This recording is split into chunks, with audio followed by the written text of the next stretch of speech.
Ar y 5 o Fai, bydd canoedd a filoedd o bobl ar draws Gymru am bwrw pleidles i benderfynu pwy fydden ni cynrychioli nhw yma am y 7 mlynedd nesaf. Ond fel yn union mae'r etholiad hyn yn mynd i weithio.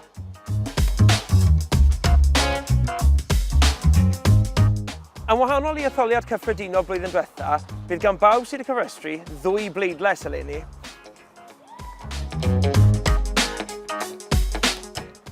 Mae 40 allan o 60 aelod Cynulliad yn cael eu hethol i gynrychioli etholaethau unigol. Chi'n rhoi croes dros nesau'r ffefryn, a un sy'n mwyaf o bleidleisiau yn yr etholaeth yna sy'n ennill. Syml. Ond beth am y 20 aelod Cynulliad arall? Wel, mae ble mae maths cymhleth yn dechrau. Mae Cymru wedi'i rannu yn 5 ranbarth, gyda 4 person yn cael eu hethol ym mhob ranbarth.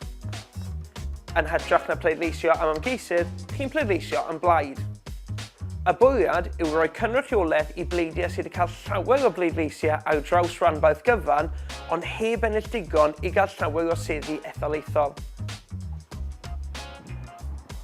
Y blaid sy'n ennill dros hanner y seddi fydd yn ffurfio llywodraeth newydd. Ond, os nag oes un plaid yn cael mwyafrif, wedyn bydd eisiau clymblaid, a dyna pryd mae pethau wir yn cymlethu.